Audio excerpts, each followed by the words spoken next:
drummingforlife.com.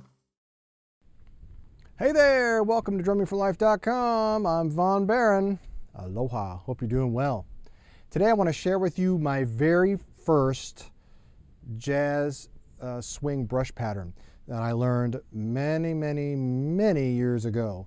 It was the first one I learned, and the person who introduced me to brushes really was Jeff Hamilton, the great Jeff Hamilton. And I was at this really great workshop called the Port Townsend Jazz Workshop, and it was really a famous workshop in the Pacific Northwest of the United States. And I was about 16 years old, and I remember going there and really being kind of blown away by just the possibilities of jazz. It was the first time that I really kind of understood jazz and what jazz language is and what was possible. And one of the featured drummers there was Jeff Hamilton, and he was teaching a brushes class, and I decided to go and attend it.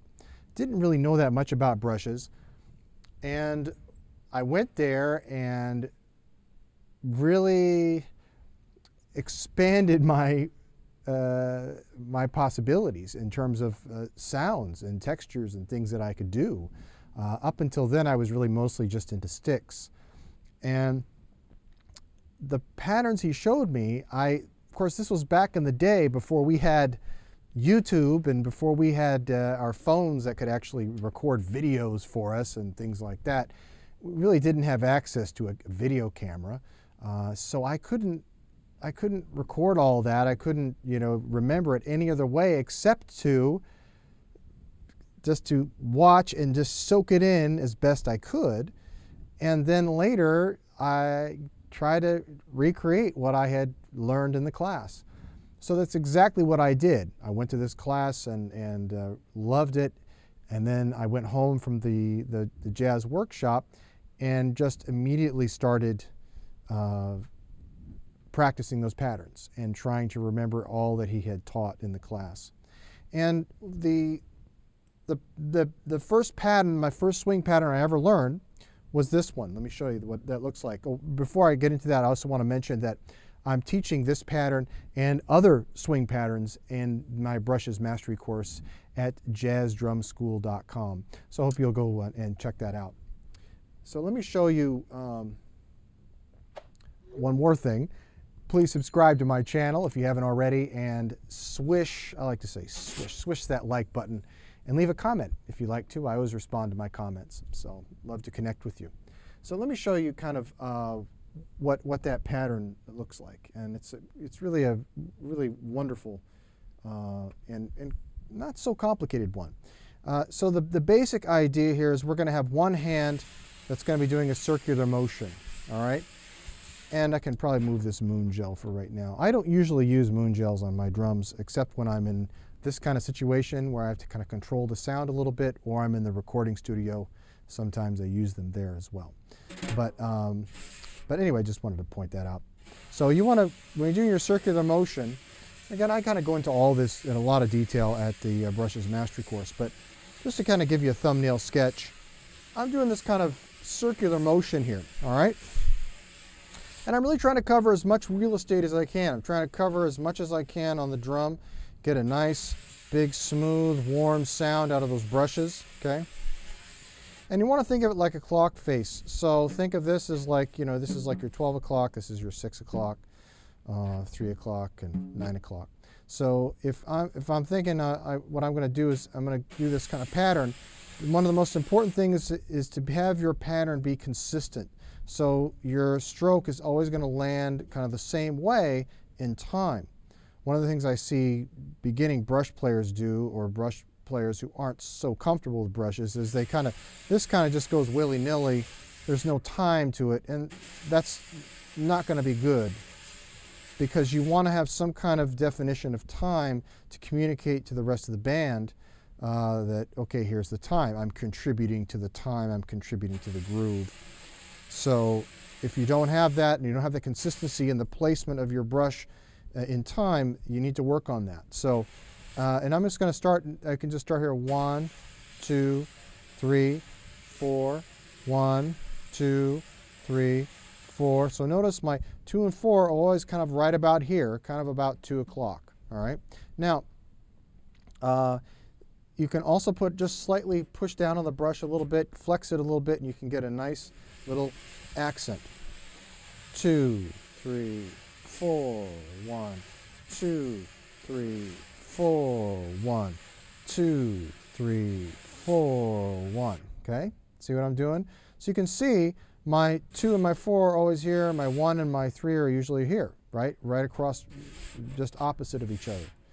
1, 2, 3, 4, 1, 2, 3, 4, 1. All right. Now the right hand is going to do some tapping. And you want to think of the tapping as just like your ride cymbal pattern. All right. And I go into a lot of detail about ride cymbal pattern kind of feel and stuff with brushes in the Brushes Mastery course. But for right now, 2, 3, 4, 1. What you're going to do is you're going to hit that about 1 o'clock, the 2 and 4, and the 3 o'clock to 4 o'clock are going to be your rest of your Spangalang. 2, 2, 3, 4, 1, 2, 3, 4, 1, 2, 3, 4, 1, 2, 3, 4, 1. All right, you see that? So what ends up happening is on counts 1, 2, 3, and counts 2 and 4, these hands are going to cross over like this. Okay? 1, 2, 3, 4, 1, 2, 3, 4, 1, 2, 3, 4, 1, 2, 3, 4. So you got a nice little brush groove here, right? Swing brush groove. First one I ever learned. Now let's just put a little front angle. You can kind of see 1, 2, 3, 4, 1. Now see what I'm doing with my arms, okay? One of the things you'll notice is my left hand, I'm not moving my whole arm around like this, all right? I'm not stirring sauce. I'm really keeping it nice and kind of using mostly wrist and fingers. 1, 2, 3, 4, 1, 2, 3, 4, 1. And even with the tapping, it's a light tap. I'm not hitting it hard. This is really nice and left. It's a balanced sound. Okay. Let's turn the other camera angle on here. You can see from the side. See what I'm doing? All right, kind of get that. All right, now, kind of get that idea. Now, what we're going to do from here is we're going to add in the hi-hat on counts 2 and 4. And this is going to give it really kind of a groove. Now, I want to also mention I do gigs sometimes where I just bring my snare drum and brushes, which really is like heaven for me.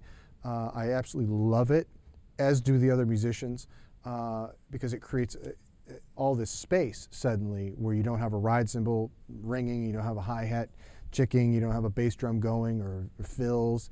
Everything is really compact and concise and all in one frequency range, which is really easy to control and manage in the context of music when you're playing with other musicians. So you might want to try that. But what I like to do is play the hi-hat on 2 and 4, just like we would do with playing jazz. So we're going to add that in. Now remember, when we're going to 2 and 4, and we're over here, right? This is our 2 and 4 with our hands. We're here. We're going to bring our foot over on counts 2 and 4 as well with our left foot. 1, 2, 3, 4, 1, 2, 3, 4, 1, 2, 3, 4, 1, 2, 3, 4, 1. I'm going to move my hi-hat out just a little bit here. All right, 1, 2, 3, 4, 1, 2, 3, 4, 1, 2, 3, 4, 1, 2, 3. Ba boop baby booze ba ba it up ba do ba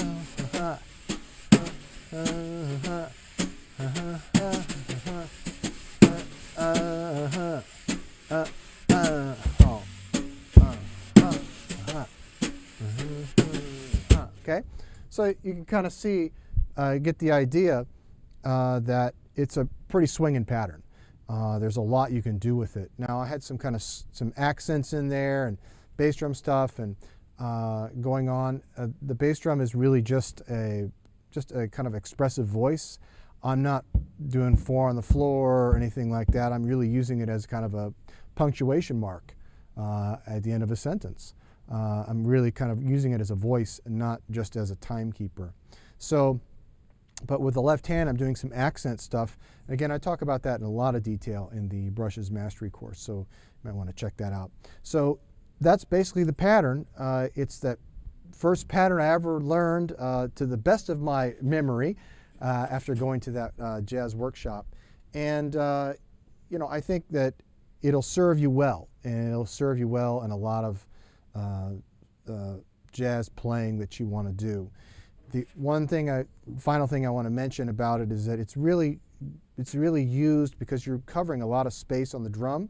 It's really used more for, you know, probably up to about this tempo. Okay. When you get faster than that, you're going to want to shift gears to a different pattern, which I also talk about in the Brushes Mastery course. That's easier to go kind of at faster speeds. But this is a great one to work on in all your kind of slow to medium swing tunes.